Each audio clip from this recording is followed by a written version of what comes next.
You don't get paid off the first thing you get. Chelsea, I can I can kind of hear you. Can you hear me? Sort Yeah, of? yeah, I can. Oh, absolutely. Okay, good. I'm glad. Nice. All right, awesome. So what I do is I extract the audio from this. So if you have a Mhm. webcam and you don't want to turn it on, that's fine. But Yeah, I like doing the like the hangouts because then it's like a normal conversation as opposed to a phone call. yeah, for sure. I mean, because I just woke up and I'm really sick, so I look like garbage right now. Yeah. Oh, blah. Don't. You don't have to be so vain. Oh, Although I'm just kidding because I went and showered before this to make sure my hair didn't look stupid. But too late. All right, you try too hard, so I do. I tried very. Oh, I forgot this is what this is called. All right. Are you wearing headphones by any chance? I can grab some. Yeah. Can you do that? Yeah. Thanks. One sec.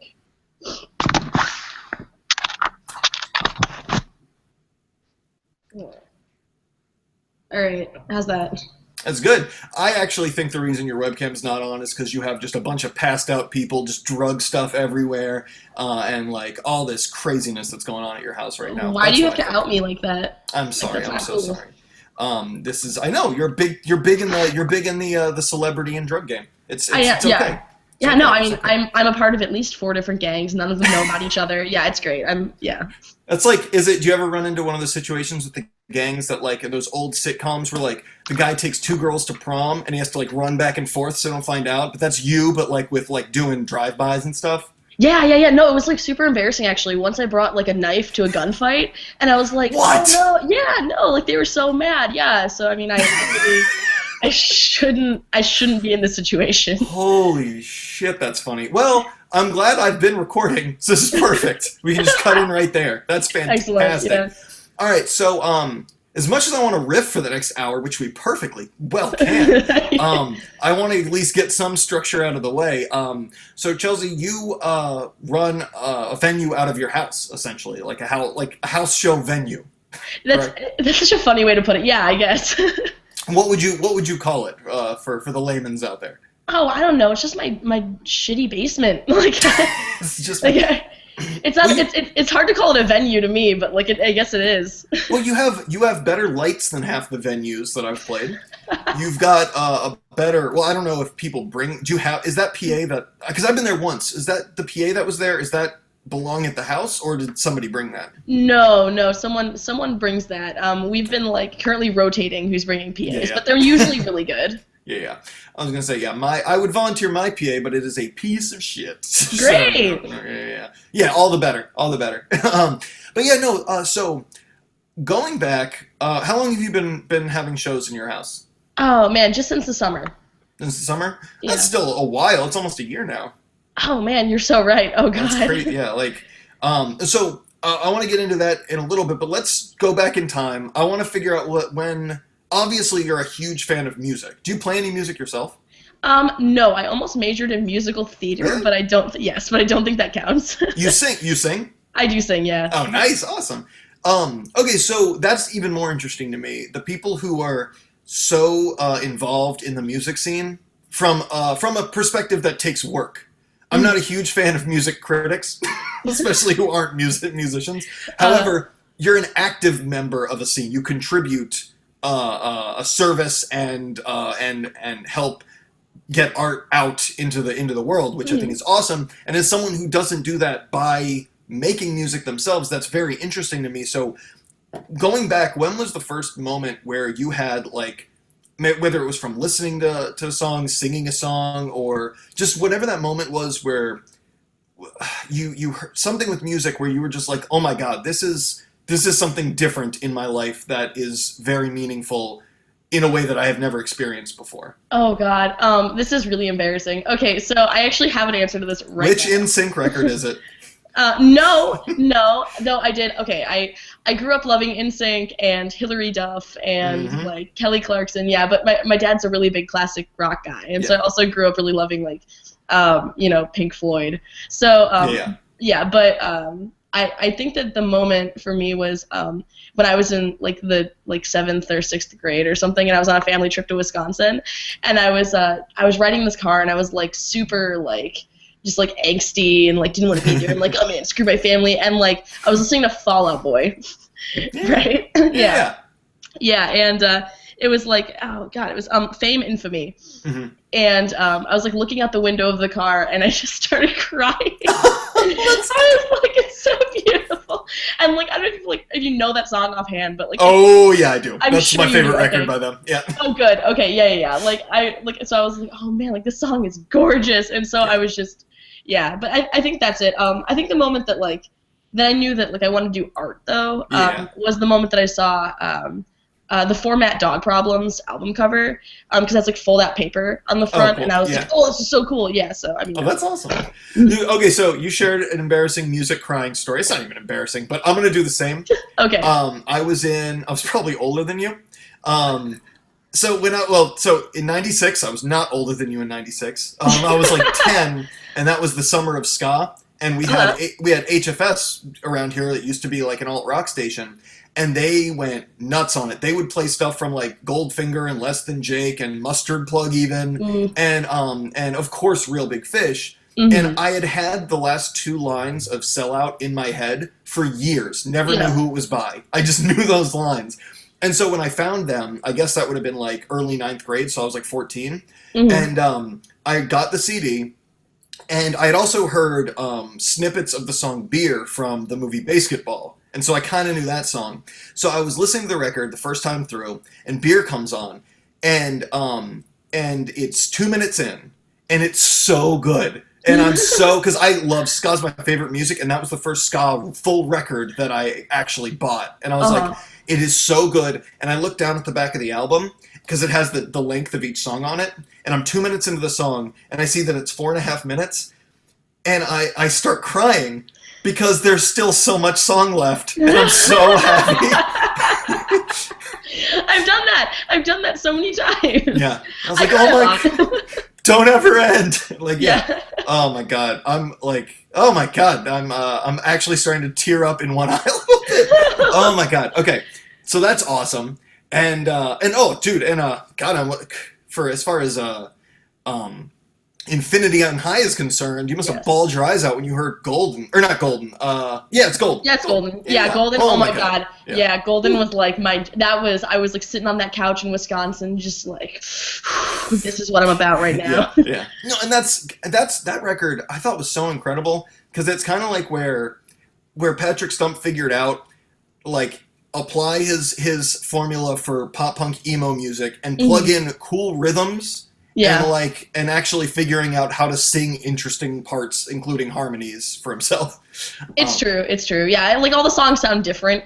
Which is like a new thing. Yeah, it's good. Yeah, and that was always the thing with after they took the hiatus from Fall You Do, which a lot of people didn't like. I fucking love that record. Yeah, I liked it a lot too at the time. But it's like I remember thinking after hearing that record, and as someone who has been into classic rock, when I heard the Fall You Do, I thought, oh my god, this is their Revolver, like the Beatles' Revolver. Yeah. I was like, this is that one where they go weird, and it's kind of revolutionary it's very revolutionary for the genre, but specifically it's like half the songs they got right. They're weird, they're unique, but they're still like listenable. And then the other half, I still like them, but they're clearly like, they're still figuring out what that sound is. Right. And in my head, I was like, oh my god, they're about to release the next Sgt. Pepper's. I was like, that's what's going to happen.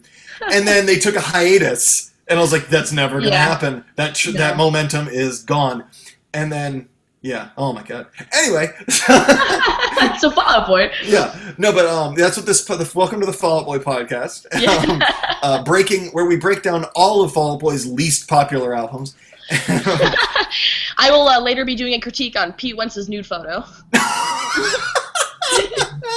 Yes. So a great photo or the greatest photo? Jesus.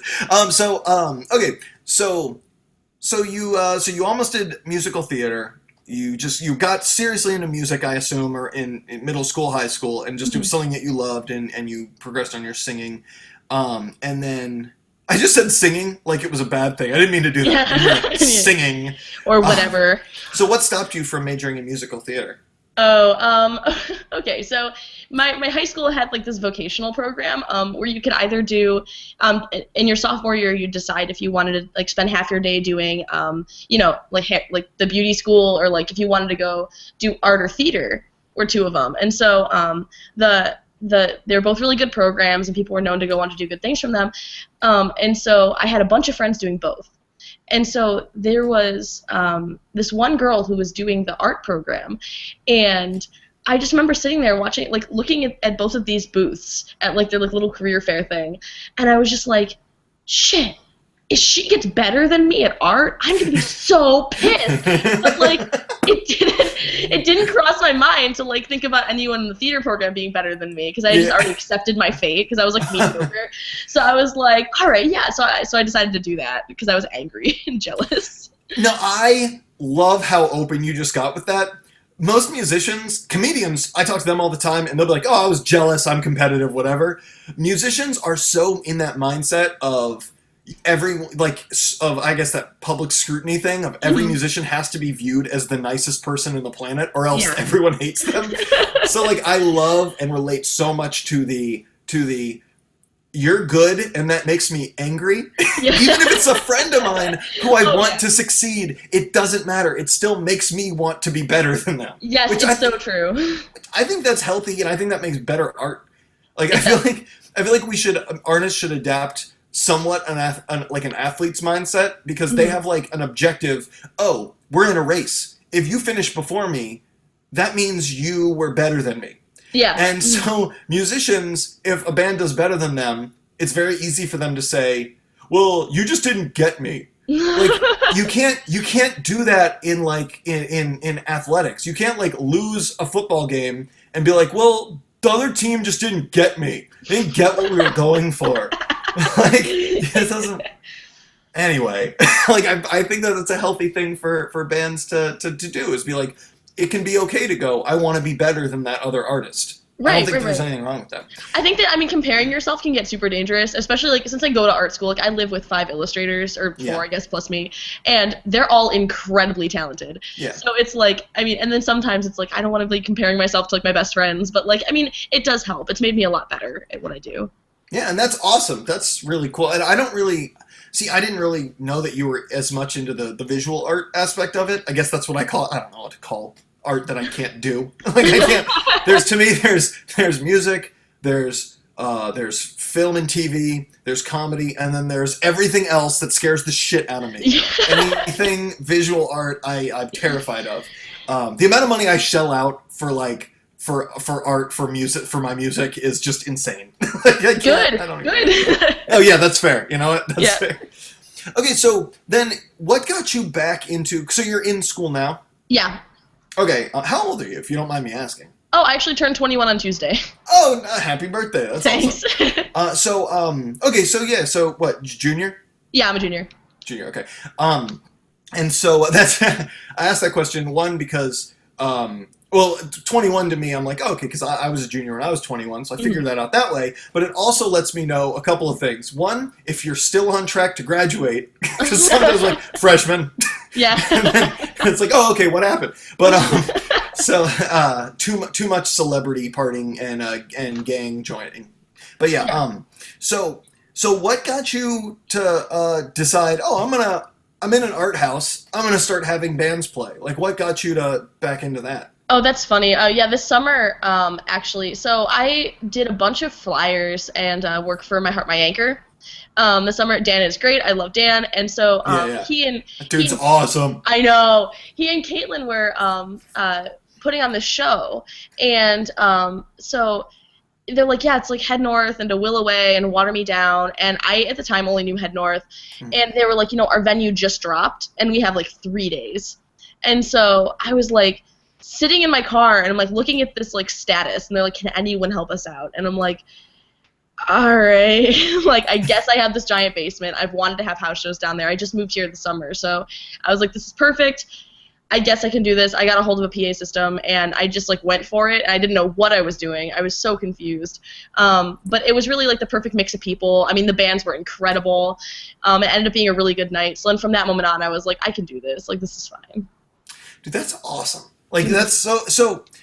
Did you? When did you start going to like smaller shows? Like how Oh, my smaller shows. I think the or eighth local grade. shows, whatever. Yeah, yeah. Yeah, Okay. yeah, yeah. Well, yeah, sort of. Like in the eighth grade, my first like show of music that was cool that I wanted to see in a small club was at the Grog Shop in Cleveland. Oh, And yeah, yeah. I played there oh, in really? 2007. Yeah, No way. That's like my yeah, favorite venue ever. Yeah. And so because I'm from Cleveland, so I was there and I saw Jack's Mannequin and Fun.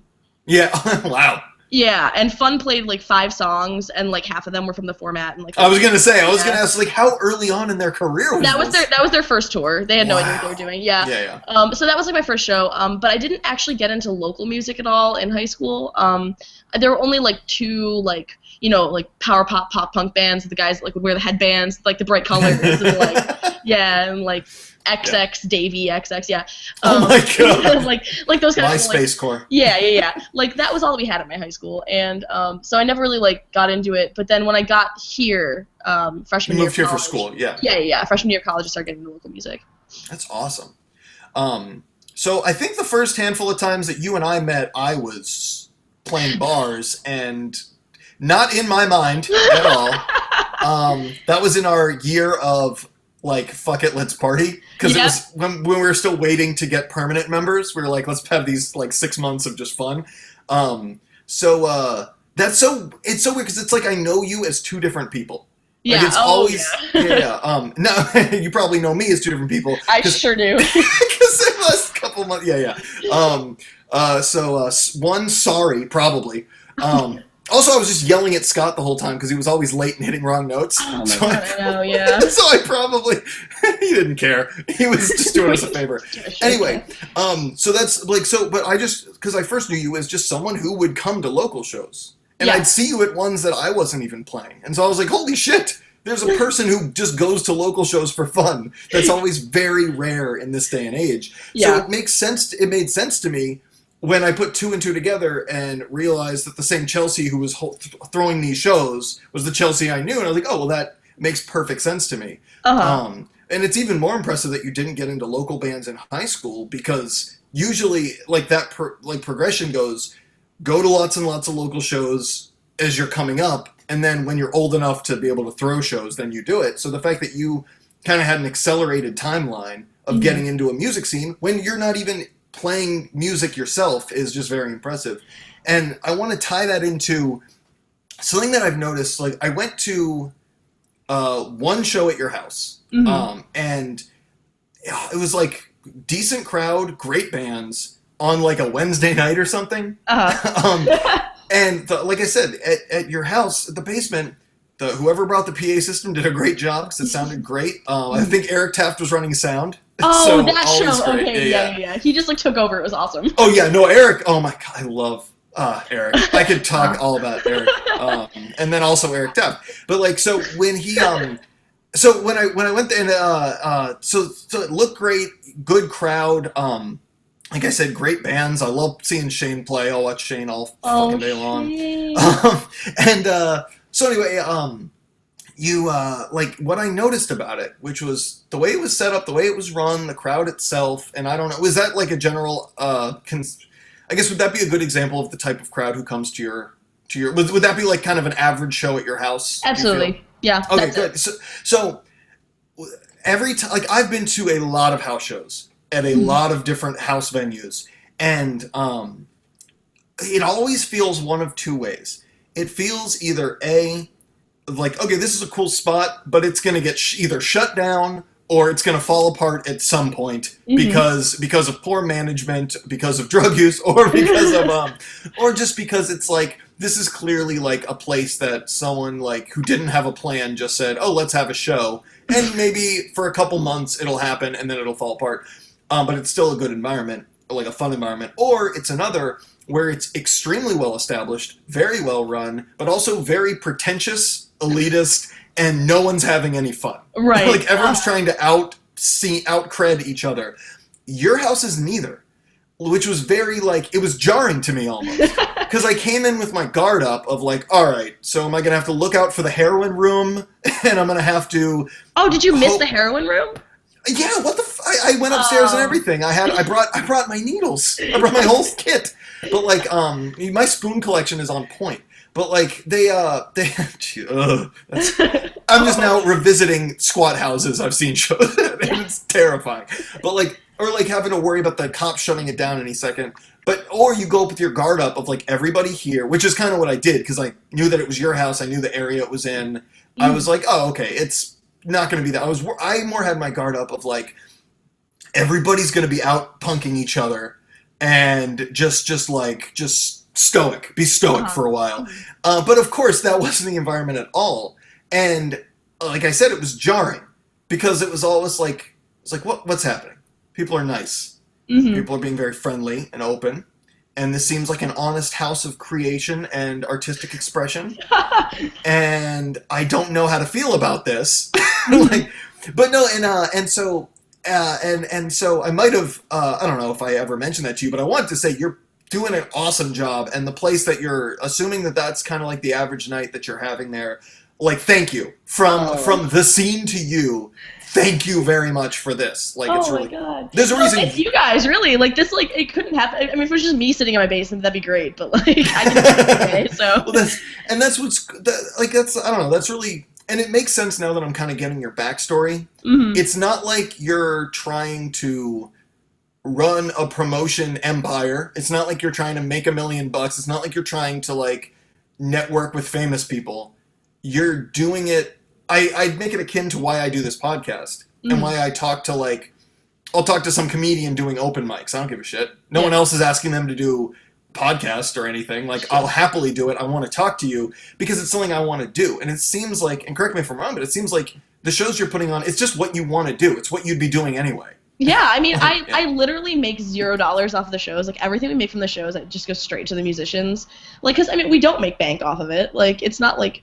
But it's something that, like, I've wanted to do forever. Like, I mean, ever since I saw, Fun and Jack's Mannequin and the Garage Shop, I was like, this is something I want to be a part of. And so now I can make it happen.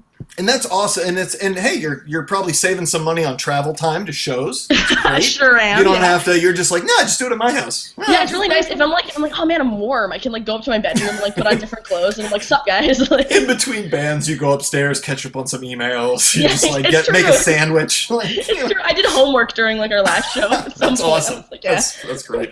Well, so so it's really such a cool environment. And so the other day I was talking to Shane for Associations, Playtime Revenue, Swoon, and so Shane is like, so I sent him, so I just recorded a bunch of acoustic songs, and I sent him, and I was like, hey man, I really like love the acoustic stuff you're doing.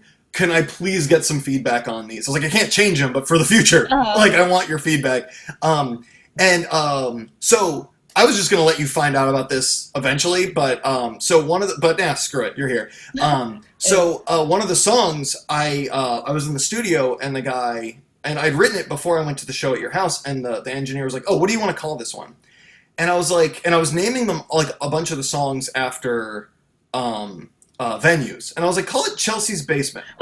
And so it ended up sticking, and the song is just about, unfortunately, it's not about that show I went to your house. It's about all the shitty house shows I went to. Oh, okay. And so all those feelings were brought back up when I was at your house show.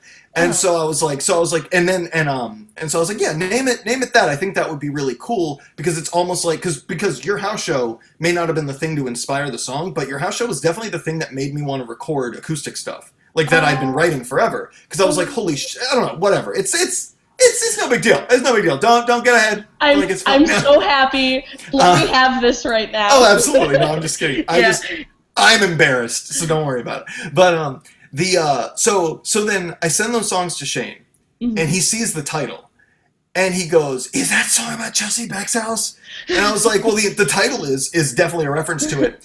And because he also sent me some songs, like he was like, "Oh, check out these new songs that I have that should be out by the time I put this podcast up in a few weeks." And he goes, "I have a whole song that I just sent you about her basement shows." And I listened to the song, and he does have there's a verse in it where he really talks about like being free. He talks about this place, which is referring to your house, Uh, as a place where he can openly work on music mhm. and like and not have a fear of like messing up, not have a fear of playing something that's half baked and not ready to go yet because he wants to work on it. And that's the same vibe that I got from your house, and we talked about it for a little bit of just like what a cool place to be able to work out material. And so like it's just that's the kind of environment for the listeners. That's the kind of environment we're talking about. A Mhm. place where you can go and just work out material. And what's interesting about that is the last couple months I've been talking almost exclusively to comedians, like stand-ups, and that's what open mics are for them. They go and for the first couple of years of their career, they're only playing shows where they're just in rooms with a couple of other comics and people who just love comedy working out material, and that's how jokes get better and better. And I'm starting to realize that that's probably how music should work. Like you should be able to make your songs better and better. You don't Mhm. just write your song and then it's done and then you play it in front of a crowd and no, that's the song, and we go on Yeah, and we no. record it. But that's how it's done 90+% of the time. And I think maybe because we don't have venues that allow that kind of creativity to flow, that we don't get that artists don't feel like they can just work stuff out. Mhm. And I feel like that your venue gives that or your house gives that I guess opportunity. And do you think that's because you guys are all artists and you understand the process like from a larger art form as opposed to just musicians who kind of see it as one way? Yeah, I mean, I guess it. I don't know if my house like gives off some sort of like creative vibe, but like I definitely have noticed like a bunch of people coming in here and like everyone on stage is so chill. It's like just so relaxed, like just like friends talking to friends, but one of them has a guitar. Yeah. Like it's really nice. Yeah, I mean, so whatever is working for my house, I'm glad it's working and I'm glad it's doing what it's doing. And I always find that with anything, whether it's a venue or an office, whatever it is, it's from the head down. So whoever's and this is on you and whoever's helping you run it, if anybody, it's you and whoever else. That's why it's the environment you create. It's like if you treated bands like however you're treating bands, they're coming in there with I guess a comfort and an excitement level that's allowing these shows to I guess unfold the way that they are. Hmm. A lot of promoters and a lot of venues kind of, and to their credit, a lot of bands are assholes, so they kind of come in guard like me coming to your house show guarded, like Yeah. what's gonna happen. Like who's gonna try to take advantage of me? Who's gonna judge me? Who's gonna like? That's how a lot of people who set up shows end up, coming across. And so bands come up guarded. People come to the show guarded, and everybody feels uncomfortable. Yeah. And so whatever you guys are doing, thank you and good job. Thanks. I really think it helps that I have no idea what I'm doing, and I'm like, It does. I know. It No, does. I'm not trying for anything. Yeah, I'm literally- exactly. Like I'm like every time people are like, "Hey, can we do like this in your basement?" I'm like, I literally don't know anything about music. I don't know anything about putting on a show. I don't know anything about sound. I can't do anything. I just have a space. And so, people come in and I'm not in charge necessarily. Like I just like want people to do whatever they're doing and like don't pee on my wall. Like I mean that's pretty much a thing. Which yeah. is, you know what, reasonable. Yeah, I mean most people have complied with that, so that's nice of them. Yeah. Quick aside, the first time I met our guitarist Sean, you met Sean, right? Oh yeah. Probably? Yeah, okay. He went to hang out with me in Ocean City like 2 days. I invited him drunkenly 2 days before when Brian and Scott were still in the band. Great. We played a show, ran into Sean. I was like, you and Rush should come. He just met you, but come up to the Ocean. And they showed up. And Sean got drunk, went to a nightclub, and peed on the wall. And it's because the bathroom line was too long. So he peed on the wall. He got kicked out. He shows back up where we're hanging out, outside of the club. And he goes, they kicked me out. I peed on the wall. Place a shithole anyway. What a bunch of assholes.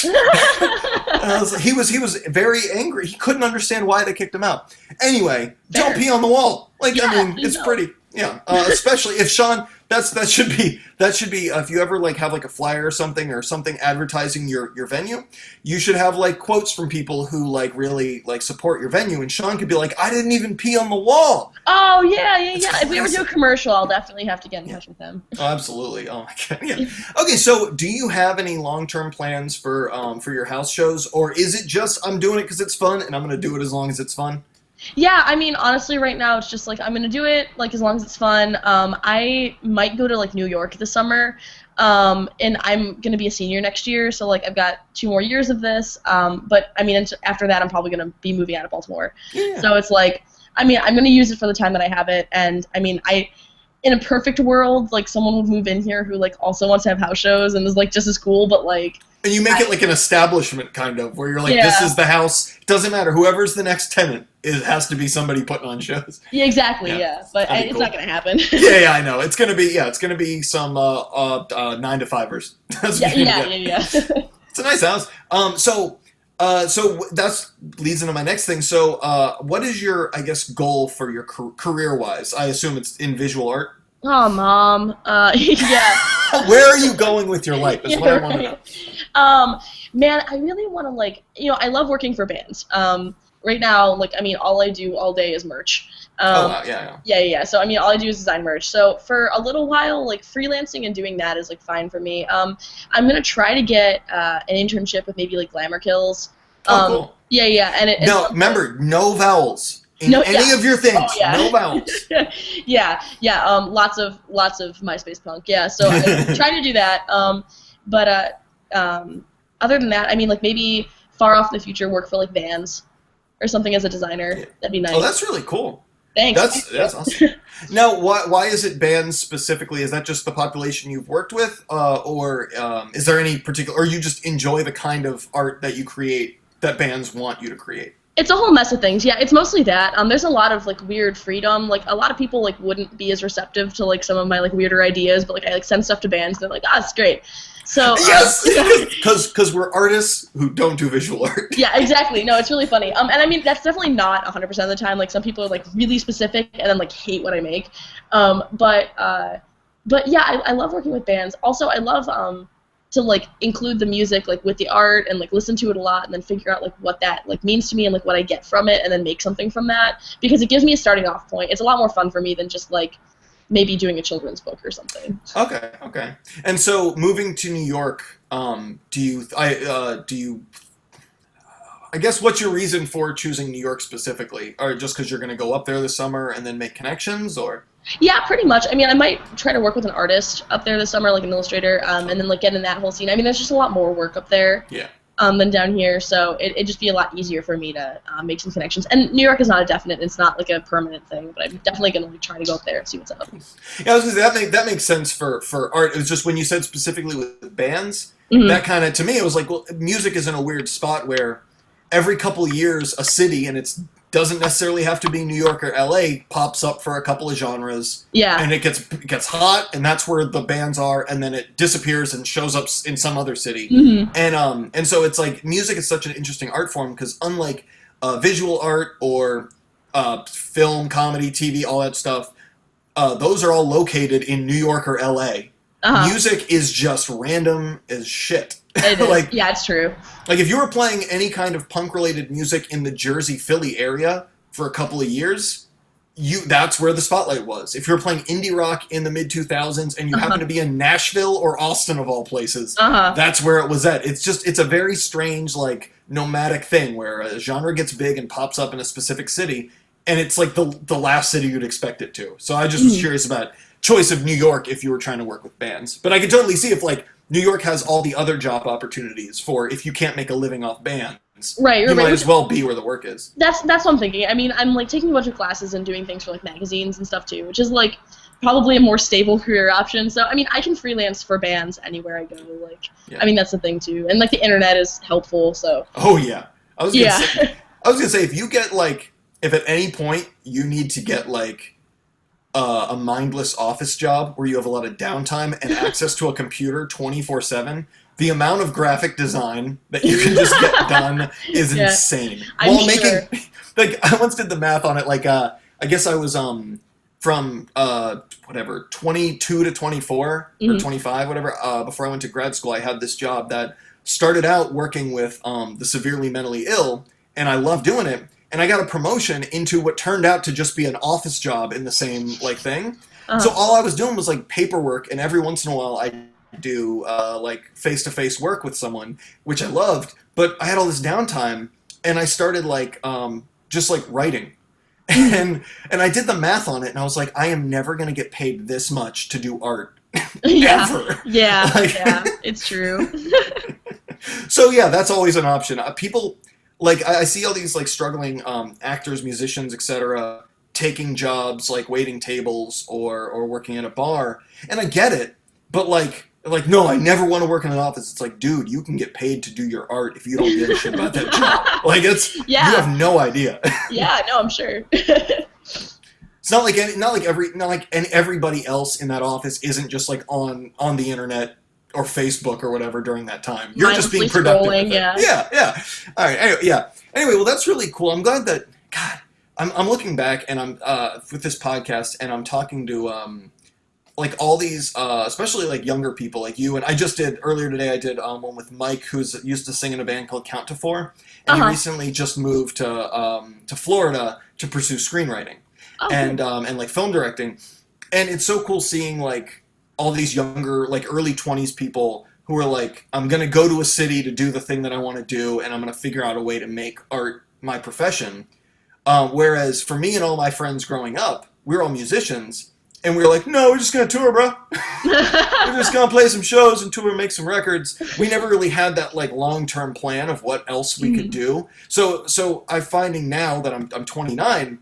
Me and all of my other friends who are doing this, whether they're still making music or not, or at least in a way to try to do it for a living, it's like everybody eventually just, once they quit that band that they were in or that series of bands, they're just done with music, period. Then they go get a different job. And it's always been such a bummer because it's like, oh, well, now it's one less person of my friend of mine that's making art.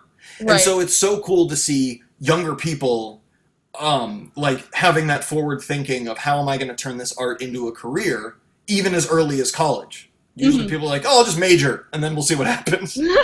But like, that's awesome. Yeah, no, I mean, when I was, I really had to prove to my parents, because I was like a straight A student in high school. Like I was like, they were like, you can do lots of things.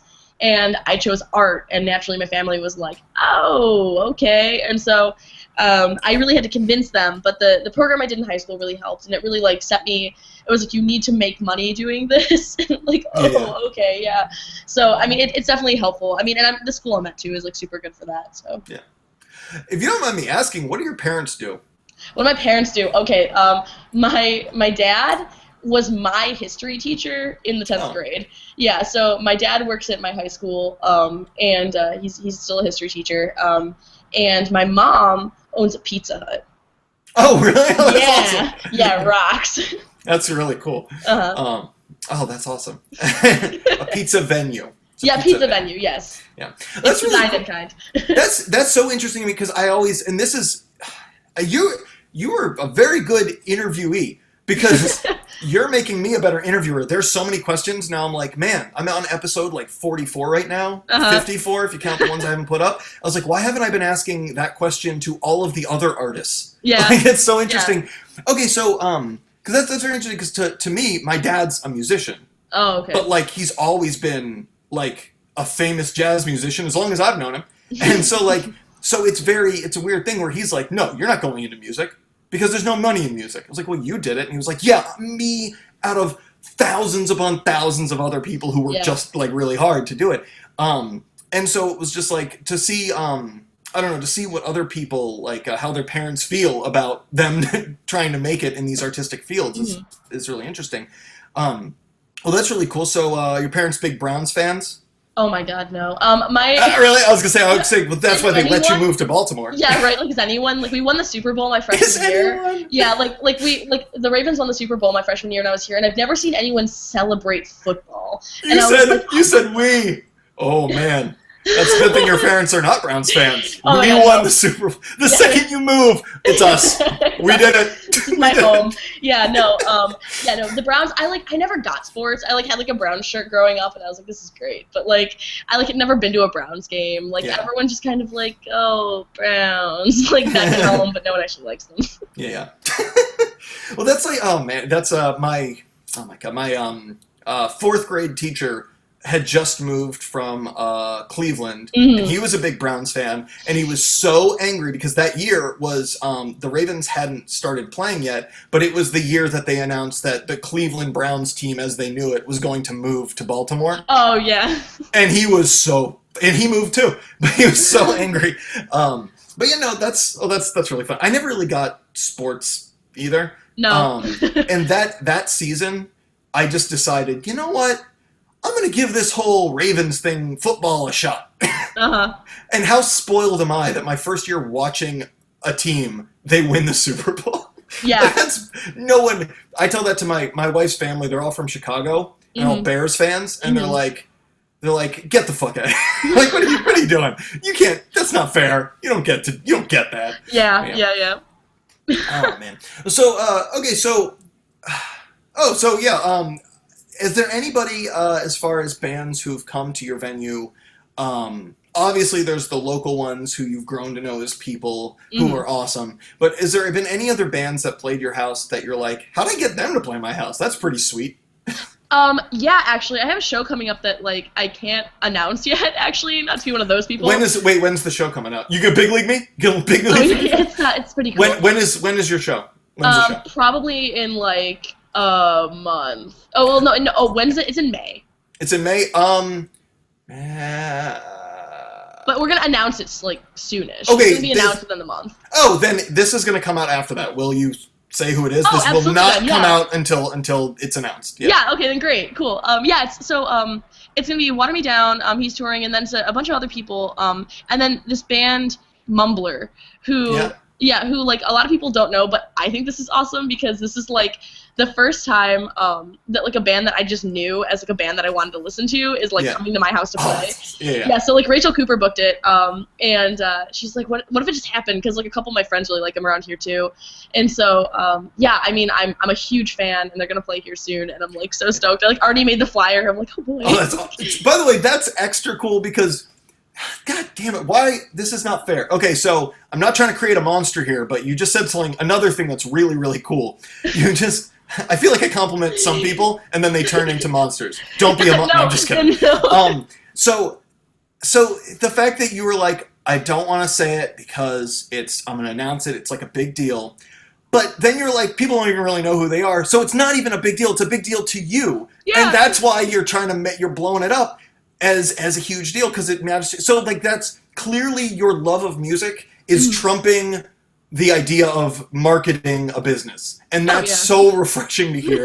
Like especially coming from a guy who's like been working his ass off for like a decade figuring out the marketing aspect. Or not a decade, maybe 3 years. The first 7, I was terrible at marketing. I didn't know what I was doing, but I had a lot of fun. But like with all the marketing I'm doing now, you'd think I would really support that, but no. I think that's so awesome that you're just like, yeah, no, it truly shows that it matters to you. And I feel like that's something that's... Okay, you're young. We're all, well, relatively speaking, we're all pretty young. But like... With this is me like dressing up like an 18-year-old and trying to fit in. So do you think that that people, I guess your age or whatever in that generation, in the generation that grew up with good internet?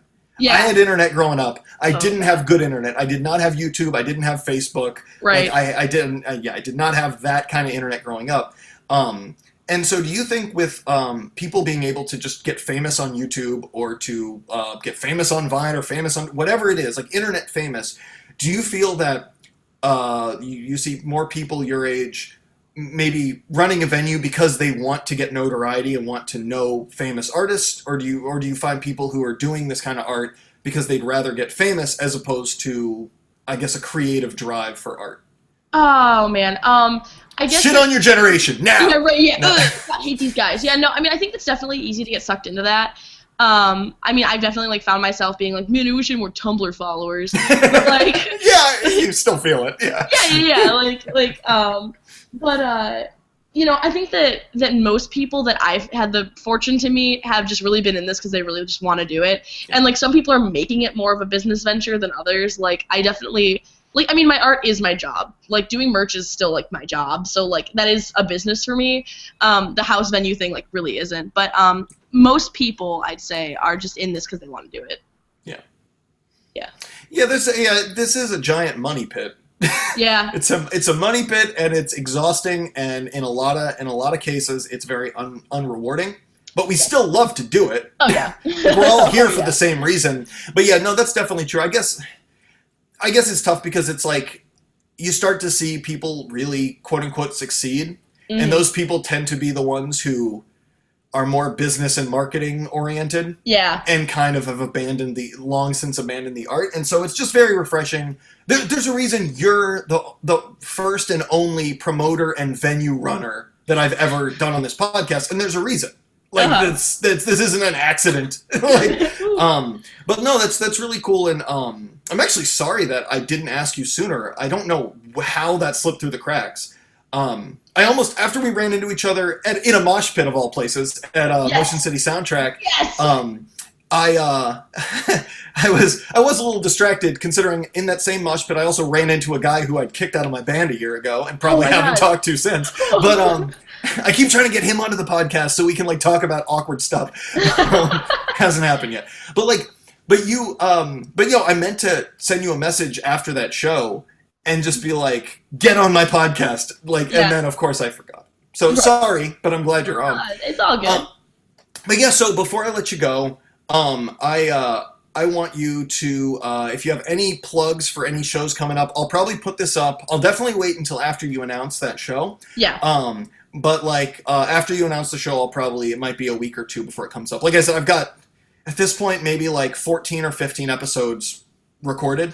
Right. That I still have to put up. Cool. So it'll come out when it comes out, and I'll let you know ahead of time. But assuming this comes out, say, 6 weeks from now, do you have any shows you can promote, or even any bands that you enjoy that you want to like shout out, like bands that played at your place? Okay, yeah. Well, I mean, every band that's played at my place is someone I like want to shout out. But I know I have something coming up. I'm trying to like look at it right now because I have a show with Alleys, who are super cool, and I love those guys.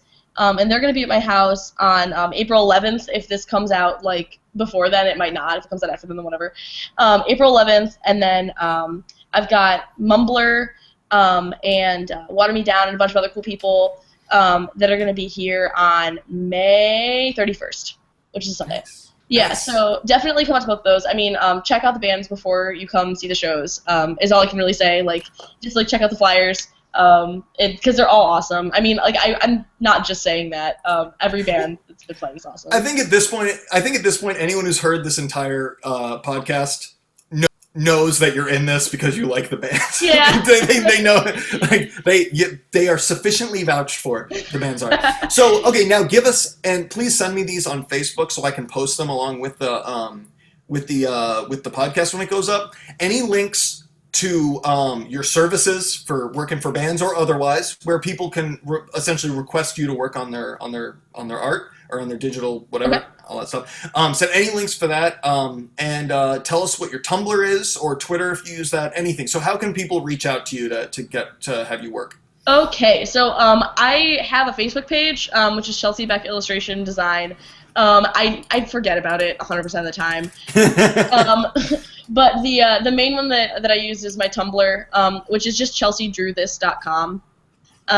So, I mean, easy to find. Other than that, I mean, just literally, like, Chelsea Beck on Facebook. I accept, like, 90% of friend requests. Like, request me, like, ask me to do some stuff for you. Like, it's fine. Yeah. All right, awesome. Well, thank you so much. Please send me those links, and I'll post them with them. But yeah, again, thank you so much for coming on. This was awesome. No, thank you. This was great. Yeah, absolutely. All right, well, I will catch you later. Good night. Yeah, catch you later. Bye.